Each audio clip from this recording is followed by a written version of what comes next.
अस्सलामुअलैकुम नाज़रीन, programme Karachi today और मैं हूं आपका मेज़बान बिलाल खान।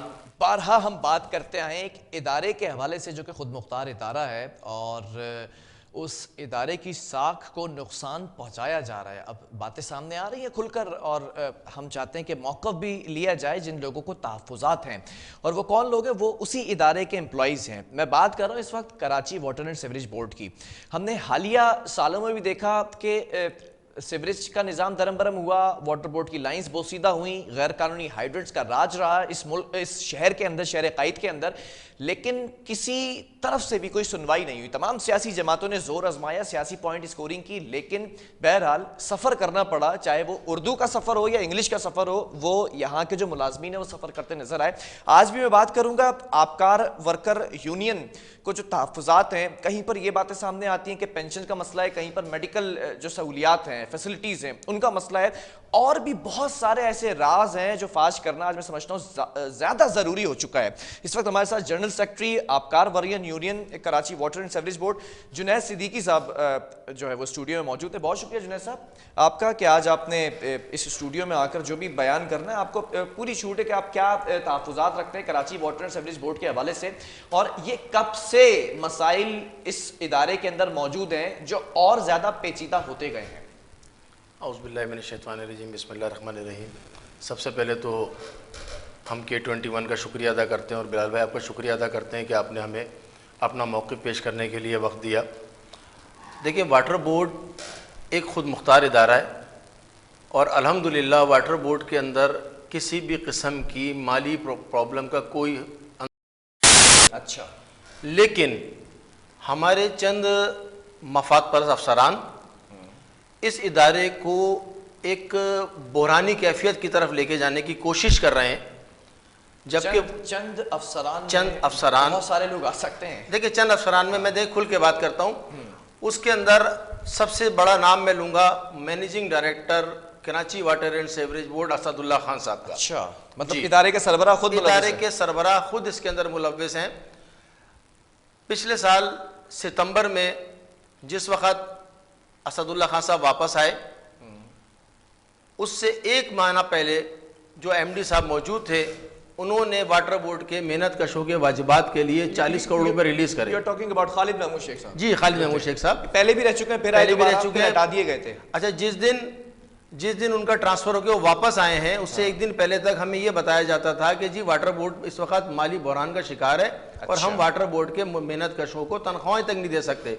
लेकिन जिस दिन वो तशरीफ लेके आए हैं, उसके 1 घंटे के बाद उन्होंने वाटर बोर्ड के एम्प्लॉइज के लिए 40 करोड़ रुपए रिलीज कर दिए। ठीक है, अब हमारा सवाल ये है कि भाई ये 40 करोड़ रुपए कहाँ से आए? अच्छा, असदुल्ला खान साहब के वापस आने के बाद से उनके चंद मंजूर नज़र अफसरान हैं जो इंतहाई नाअहल तरीन लोग हैं। एक नाअहल टोला है जिसके अंदर मैं सबसे पहले नाम लूँगा DMD RRG मोहम्मद साकिब का। अच्छा। जो कि खुद एक नैब ज़दा शख्स हैं। माजी के अंदर घोस्ट एम्प्लॉइज के हवाले से उनके ऊपर केसेस चलते रहे हैं और जो 5 ग्रेड के अंदर वाटर बोर्ड में भर्ती होके आए थे और इतनी जल्दी तरक्की करते हुए आज 19 ग्रेड में पहुंच गए हैं। वो ऐसी कौन सी मशीन लगी, ऐसी कौन सी मशीन लगी हुई है? बिल्कुल आप सही फरमा रहे हैं। अभी मैं आपको चंद ऐसे हक़ाइक़ बयान करूंगा कि जिनको सुन के लोग बहुत ज़्यादा हैरान रह जाएंगे, जो मुझे नहीं करने चाहिए। देखिए, हमारे वाटर बोर्ड के जो माहाना अखराजात हैं, ठीक है, जो फिक्स अखराजात हैं जिसमें सैलरी, पेंशन, पेट्रोल, सुई गैस और एनी अदर थिंग जो फिक्स हैं, वो 70 करोड़ रुपए हैं। मतलब ये वो पैसे बता रहे हैं हर हाल में हमने देने हैं, फिक्स्ड हैं। अब इसके बरक्स हमारी तनख्वाहों में से, हमारे फंड में से 4 करोड़ रुपए माहाना कटता है। किस मद में? फंड की मद में। ठीक है, जो कानूनी तौर पे आप कुछ भी उसमें से 1 रुपया खर्च नहीं कर सकते। जस्ट लाइक आप बैंक के अंदर कोई पैसा डिपॉजिट करते हैं, जब आपको जरूरत हो आप ले लें। लेकिन आज माशाल्लाह हमारी पोजीशन ये है कि जो वाटर बोर्ड के वाजिबात हैं मुलाजमीन के, वो सिर्फ फंड की मद में सितंबर 2021 तक 70 करोड़ रुपए के हैं। जो खर्चे 1 महीने के आप बता रहे हैं, वही फंड के खर्चे भी अभी तक इतने हैं बाकी। अच्छा, ये प्रोविडेंट फंड और दीगर फंड की बात कर ये चीजें ये जो फंड पेंशन LPR की लाइबिलिटीज हमारे ऊपर चढ़ी हैं, ये चढ़ी हैं असदुल्ला खान साहब के दौर में, थी पहले भी, लेकिन जिस वक्त ये आए हैं उस वक्त 1.25 अरब रुपए के करीब हमारे वाजिबात थे। लेकिन आज हमारे ये वाजिबात fund, pension, LPR, supplementary, financial assessment, group insurance और मेडिकल की मद में 2 अरब 3 करोड़ रुपए के हैं। ये वाटर बोर्ड के 11,000 मुलाजमीन का पैसा है। इसके अंदर ऐसे ऐसे लोग मौजूद हैं कि जिनके घरों में खाने को रोटी नहीं है। नहीं, एक सवाल है यहाँ पर जुनैद साहब, ये जो आपने तमाम फैक्ट्स एंड फिगर्स मुझे बताए, ऑब्वियसली यहाँ प्रोग्राम करने से पहले आपने राब्ता किया होगा मैनेजमेंट से, जो कंसर्न बंदे हैं उनको भी खंगाला होगा, उनसे भी पूछा होगा, उनकी तरफ से क्या जवाब आया? मैं जरा बड़ा क्यूरियस हूँ इस हवाले से कि ये जानूँ उनका जवाब क्या था। देखिए, 14 दिसंबर से लेकर और आज की तारीख तक हमने मैनेजमेंट को मुख्तलिफ वक्तों में बशमूल मिनिस्टर व chairman water board Nasir Hussain Shah साहब लेटर्स लिखे, उसके अंदर तमाम डिटेल्स लिखी, उसके अंदर सिर्फ तनकीद नहीं करी, उसके अंदर हमने उसका हल भी उनको बताया। आखिरी पोजीशन यहाँ तक आई कि हमने बाकायदा तौर पे वाटर बोर्ड की तारीख में किसी यूनियन ने अपने मैनेजिंग डायरेक्टर और अपने चेयरमैन को लीगल नोटिस भेजा, ठीक है, लेकिन उसको रद्दी की टोकरी में डाल दिया गया। ओके। आज पोजीशन ये है कि वाटर बोर्ड के मुलाजमीन को 9 महीने में, जनवरी से अब तक की डिटेल दे रहा हूं आपको, उससे पहले की डिटेल अभी मैं आपको नहीं दे रहा हूं, बहुत सारी चीजें वक्त आने पे हम आपको वो भी बताएंगे। एम्प्लॉइज को वाजिबात की मद में टोटल 37 करोड़ रुपए दिए गए हैं, ठीक है, जबकि अभी उनके वाजिबात हैं सर 2.25 अरब रुपए के करीब। ऊंट के मुंह में जीरे के बराबर जी चीज दी गई है। जी जी जी इससे आगे आप सुनिए, आपको बड़ी शदीद हैरानगी होगी कि जो मनपसंद MD साहब के ठेकेदार हैं उनको इस 9 महीने में 3 अरब 39 करोड़ रुपए की पेमेंट की गई है। अच्छा, अब हमारा सवाल हुक्कामे वाला से ये है, अरबाब इख्तियार से ये है कि भाई ये 3 अरब रुपए इस कराची में 9 महीने में खर्च हुए हैं, कौन से इलाके के अंदर पानी पहुंचा है?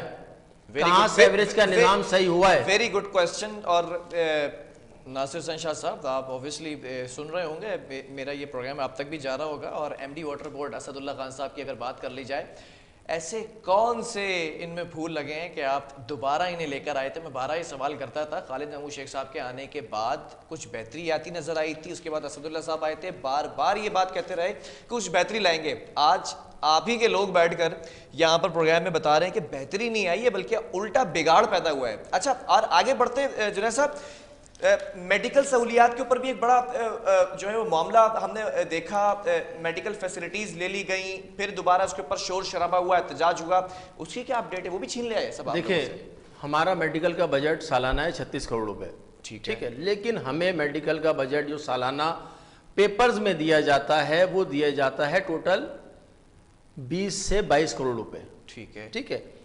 सिर्फ मैं इस साल का आपको बताता हूं कि रीइंबर्समेंट के प्राइवेट इलाज करा लिया मैंने, अच्छा, और उसके पैसे मैंने ले लिए, ये अफसरान के हैं। उन अफसरान ने सिर्फ इस साल 5 करोड़ रुपए रीइंबर्समेंट की मद में लिए हैं। अब आप मुझे ये बताइए कि 15 करोड़ रुपए में 11,000 ऑन ड्यूटी मुलाजमीन, उनके लवाहिकीन, रिटायर्ड मुलाजमीन 6,000, ये तकरीबन 18,000 लोग हैं, इनके साथ जो इनके लवाहिकीन है किस तरीके से सर्वाइव कर सकेंगे?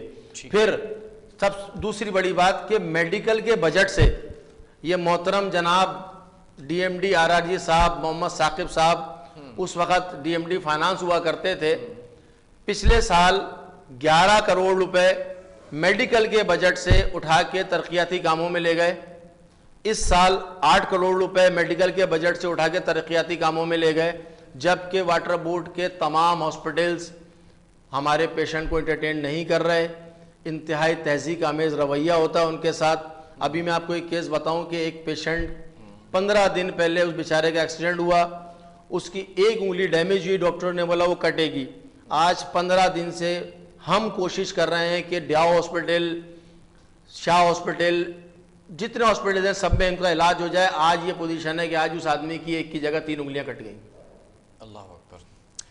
तो इसके अलावा मादरत कता कलामी कर रहा हूँ जी, हमने आज से चंद नहीं, आज आपको ही मौका दिया है, आप खुलकर बोलने। मैं तो चाहता हूँ कि मैं हमेशा इस इदारे के लिए कोशिश रहा हूं कि इसमें बेहतरी आए। एक वक्त था कि घोष मुलाजमीन भर्ती कर दिए सियासी जमातों ने, एक वक्त था कि फिर वो बैठकर चूड़ियों का चक्कर चलता रहा वॉल्वमैन का, एक वक्त आया गैर कानूनी हाइड्रेंट्स का चक्कर चलता रहा, फिर नासिर शाह साहब ही आ गए, वो एंटी थेफ्ट सेल बना दिया, उसको फिर काम पे लगा दिया, उसने फिर गैर कानूनी हाइड्रेंट को खत्म करना शुरू किया, फिर उसके ऊपर भी बड़े एतराजात है, बहुत सारी चीजें। मैं चाहता हूं आज आप खुलकर बात करें। एंटी थेफ्ट सेल की जहां तक आप बात कर रहे हैं, तो एंटी थेफ्ट सेल को उस आजादी के साथ काम करने दिया नहीं जा रहा। उसकी कुछ सियासी वजूहात भी हैं और कुछ जातीय पुरखाश भी हैं। अच्छा, जैसे कि कुछ जातीय पुरखाश हैं, आपस के प्रॉब्लम्स हैं, कोई किसी को पसंद नहीं करता, कोई किसी को पसंद नहीं करता। हालांकि हम इस इदारे के मुलाजिम हैं, तमाम के तमाम बशमूल एमडी वाटर बोर्ड। ठीक है। अब एंटी थेफ्ट सेल अगर अपना काम करने जा रहा है तो उसके काम के अंदर रुकावटें डाली जाती हैं, अक्सर बेशतर जगहों पे हमने देखा है। लेकिन इसके ऊपर मैं ज़्यादा तफसीली बात आपसे इसलिए नहीं कर सकूंगा कि क्योंकि ये मुझसे रिलेटेड चीज़ नहीं है। मैं लेबर को की बात करूंगा आपसे मेडिकल की आप बात कर रहे थे कि वाटर बोर्ड के अंदर एक हॉस्पिटल है पैनल पे, शाह मेडिकल सेंटर। ठीक है। वो एक 400 गज के अंदर बना हुआ बंगले में हॉस्पिटल है। उसका एक महीने का बिल 80 लाख रुपए का आता है। अब जब 80 लाख रुपए का उसका बिल आता है और हम उसकी इंक्वायरी खोलने के लिए डीएमडी एचआरडीए को लेटर लिखते हैं और डीएमडी एचआरडीए उसके ऊपर नोटशीट पुटअप करके एक इंक्वायरी कमेटी बना के एमडी के पास भेजते हैं।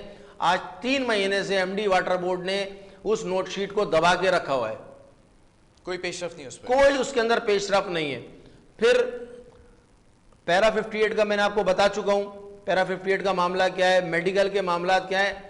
आप बताएं कि कौन सी जगह पर 150 रुपए के अंदर 200 रुपए में यूरिन डीआर का टेस्ट होता है यार। ठीक है। अच्छा, I just want to put a question over here कि वाटर बोर्ड के अंदर जरा ये बताते हैं, और बेतहाशा चीजें भी मौजूद हैं कि घोष मुलाजमीन भी इस इदारे में मौजूद हैं। तो सियासी जो जमातें हैं वो एक दूसरे पर लान तान करती हैं और सियासी तंज के नशर बरसाती हैं। कहते हैं कि तुमने कराई थे ये भर्ती, दूसरी जमात कहती है कि तुमने कराई थे भर्ती। बहरहाल दोनों की तरफ से मौक़िफ़ सेम है कि घोष मुलाजमीन है।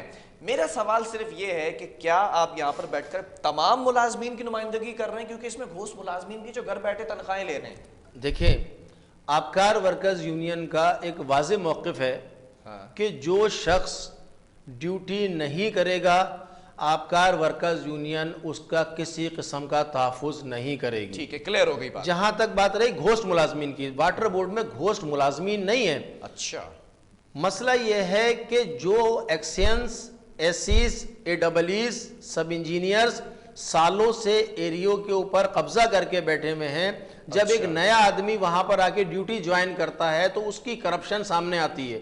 तो उसको रिलीफ देने के लिए उससे कहा जाता है कि जी आप घर बैठ के तनख्वाह लेते रहें, आपको परेशान होने की जरूरत नहीं है, हम हैं सिस्टम चलाने के लिए। वाटर बोर्ड में अब तक ये तो सुना था कि वॉल्वमैन जो है वो चूड़ियां खोलने के 3 चूड़ियां 5 चूड़ियां खोलने के पैसे जो है वो सोसाइटी से या बिल्डिंग से लेते हैं। एक्सियन, एडब्ल्यूए या फिर सब इंजीनियर, वॉल्वमैन, ये सब क्या मुलव्विस हैं इस करप्शन के? देखें, मैं जस्टिस साहब को भी सुन रहा था कि वॉल्वमैन के ऊपर अताब आ गया, वॉल्वमैन ये कर रहा है, वॉल्वमैन ये कर रहा है। आप मुझे बताएं कि जब तक हेड ऑफ द डिपार्टमेंट उसके अंदर इन्वॉल्व नहीं होगा, एक्सियन इन्वॉल्व नहीं होगा, एक 3 ग्रेड का वॉल्वमैन किस तरीके से टेम्परिंग कर सकता है? Very good question. तो ये आपने चीज आगे पुटअप की है? बिल्कुल, हमने हर चीज दी है, लेकिन माशाल्लाह एमडी साहब जो है ना, आपको मालूम है, बात नहीं कर, आपको मालूम है, मुझे मालूम है, एमडी साहब को नहीं मालूम जो इदारे के सरबराह हैं। देखिए ना, एमडी साहब को तो उनके तो 4 महीने रह गए, उन्होंने 5 महीने रह गए, उन्होंने तो अमेरिका चले जाना है। उनको कराची से, पाकिस्तान से कोई मतलब थोड़ी है। आप मुझे ये बताइए कि ये खुद मुख्तार इदारा है, अभी एक समरी पुटअप की गई है वजीर आला सिंध को कि 3 अफसरान MD water board, secretary water board, ठीक है, और DMD finance market base hire किए जाएंगे। वाई?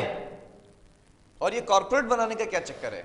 ये बोर्ड को, वाटर बोर्ड को एक नया कानून लाया जा रहा है वाटर बोर्ड के अंदर कि वाटर बोर्ड को Karachi water and sewerage board से Karachi water and sewerage corporation किया जाए। क्या इसकी वजूहात, नई तब्दीली क्या है? हाँ, इसकी वजूहात मैं आपको बताऊं कि वर्ल्ड बैंक के साथ वाटर बोर्ड का एक मुआहदा हुआ है KWSSIP Karachi water sewerage improvement project. ठीक है ना। अब वर्ल्ड बैंक ये चाहता है कि कराची को 6 कस्टमर सेंटर के जरिए ऑपरेट किया जाए।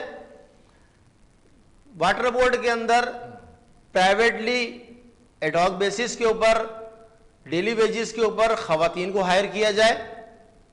ग्रेजुअली ये 10% से बढ़ा के खवातीन को 50% पे लेके जाएंगे। जिसकी बेसिक वजह यह है कि आज 4,500 वैकेंसीज वाटर बोर्ड में खाली पड़ी हैं जिनको नहीं फिलफिल किया जा रहा। वाटर बोर्ड के अंदर प्रमोशंस नहीं किए जा रहे। जो आदमी 83 के अंदर 84 के अंदर 2 ग्रेड में भर्ती हुआ था आज भी वो 2 ग्रेड के अंदर मौजूद है। ऐसे लातादाद केसेस मौजूद हैं। DPC 2012 के अंदर 2300 लोग प्रमोट हुए जिनको उस वक्त के मोहतरम जनाब काबिल एहतराम शुएब तुगलक साहब ने सुप्रीम कोर्ट को जवाज बना के उस DPC को कैंसिल कर दिया, जबकि वो लोग तनख्वाहें ले चुके थे कई महीने तक। उन्होंने उस DPC को तो कैंसिल करा, लेकिन उसके साथ साथ उन्होंने DPC 1 करके अपना प्रमोशन करा लिया। ठीक है।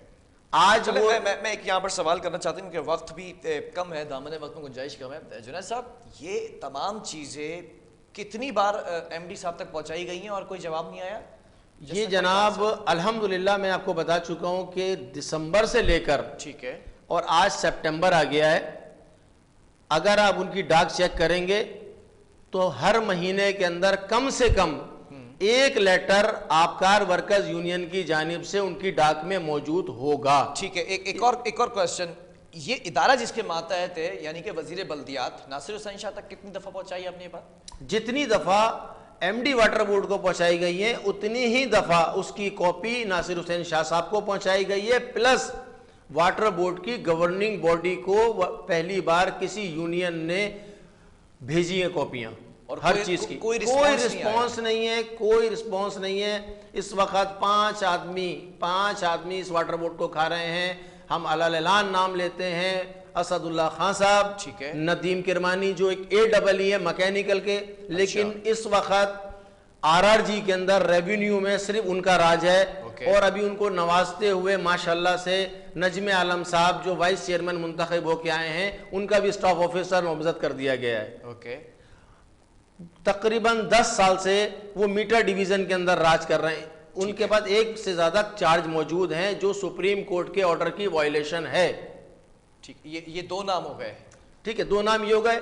फिर एक आ जाते हैं जफर पलीजो साहब। ठीक है, वो चीफ इंजीनियर साहब क्या कर रहे हैं कोई पूछने वाला नहीं है। इसी तरह इंतखाब आलम साहब E&M के चीफ इंजीनियर है पूरे कराची के। ठीक है, उनको कोई पूछने वाला नहीं है कि E&M में क्या काम हो रहा है। इस पैरा 58 की फाइलों के अंदर जो हमने जमा कराए सबूत 70% E&M के काम है जिसकी कोई इंक्वायरी नहीं हो रही। ये तो सिर्फ पैरा 58 है हमारे पास। ठीक है, मैं देख रहा हूँ आपके पास काफी सारे डॉक्यूमेंट्स हैं। बहरहाल बहुत शुक्रिया जुनैद साहब आपका। आबकार वर्कर यूनियन की जानिब से ये जो बात सामने आई है और ये जो मौक़िफ़ सामने आया है, अब इस पर एक छोटा सा कंक्लूडिंग रिमार्क्स, उसके बाद वक्फे की तरफ जाऊंगा। नासिर हुसैन शाह साहब, आप क्या कर रहे हैं? खास तौर पर MD वाटर बोर्ड की तैनाती हमेशा से एक सियासी मसला बना रहा। खालिद महमूद शेख साहब आते हैं, फिर अचानक तब्दील हो जाते हैं, और जब लाया जाता है तब भी ये कहा जाता है कि असदुल्ला साहब कुछ दिनों के बाद फिर वापस आ जाएंगे। ये खबरें हम तक आती रहती हैं और अब ये आ चुके हैं, और जिस तरह से बिगाड़ पैदा होता जा रहा है इस इदारे के अंदर, अगर आप नहीं सुधारेंगे तो ये इदारा तबाह हो जाएगा। बहरहाल वक्फा लेंगे, यहाँ पर कुछ और स्टोरीज भी हैं, उसको भी शामिल करेंगे।